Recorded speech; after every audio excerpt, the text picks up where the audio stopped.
PewDiePie. Ready, set, go. Gothenburg, Sweden, 2010. 20-year-old Felix Kjellberg begins his first year of university pursuing a degree in industrial economics and technology management. However, it didn't take very long at all before Felix began to lose interest in school. To put it plainly, he just grew bored and wasn't enjoying it at all. So to combat this, Felix found solace in a few of his hobbies. The first of which was Photoshop art, for which he had a great passion and a large amount of talent. And the latter being, of course, video games. Felix had been a gamer all his life, and for years he had been interested in trying to make gaming commentary videos on this random little website called YouTube. He launched his YouTube channel under the name PewDiePie on April 29th, 2010, and from what I could find at least, his earliest video was known as High-Rise Nuke Free-For-All. But the oldest video currently viewable on his channel is known as Minecraft Multiplayer Fun, both of which were uploaded in the fall of 2010. So while he was growing increasingly disinterested with school, Felix had outlets where he could flex his creativity and just have fun. And while YouTube was mostly just a hobby, Felix's Photoshop art was actually beginning to gain some traction. This art that he was basically just making in his free time was suddenly winning contests and being exhibited in an art gallery. But even with all of this, Felix just couldn't bring himself to enjoy his university work, so come 2011, he dropped out. Luckily, he was able to use some of the money he had made from his Photoshop work to purchase a new computer, with which he was able to continue working on both his art as well as his YouTube videos. Now, for context, the YouTube scene in 2010-2011 was very different than it is now. Most prominent YouTubers were typically vloggers or sketch comedians. Gaming on YouTube existed, but not quite in the same form as it does today, and definitely not to the same extent. So when it came to YouTube, Felix was just there to have fun. And yet, come the end of 2011, things over on the PewDiePie channel were actually beginning to pick up steam. He surpassed 100,000 subscribers in January of 2012 and had began to make a name for himself through his mostly horror game-centric Let's Play videos. And when I say horror game-centric, I mainly mean amnesia-centric because,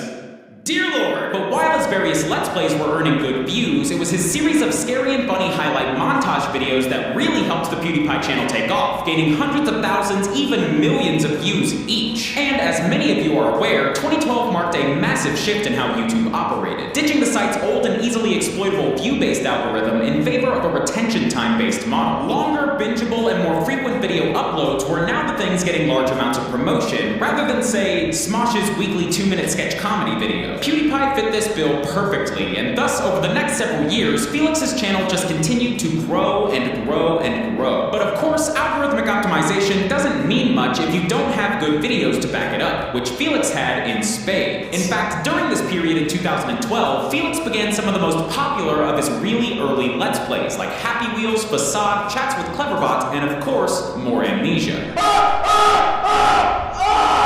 And from here, PewDiePie's audience just continued to increase, steadily at first, and then startlingly fast. His channel passed 1 million subscribers by July 2012, only to then jump all the way to 10 million subscribers by July of the next year. But it only got crazier from there. By December of 2013, only 6 months after hitting 10 million, Felix had nearly doubled his sub count, boasting just over 19 million subscribers, making him far and away the most subscribed to channel on all of YouTube, a position he's held to this day, currently clocking in at over 55 million subscribers. But far more interesting than PewDiePie's numbers is how he, as a content creator, has changed over the last few years. At the start of his rise to the top, Felix was YouTube's premier gaming content creator. When people thought YouTube gaming, they thought PewDiePie. He even proved to have a strong influence over the gaming scene, with his videos arguably acting as the launching points of popular titles like Flappy Bird. Yeah, remember that? But as the years went on, it appeared that Felix was beginning to base his content less and less on the games and more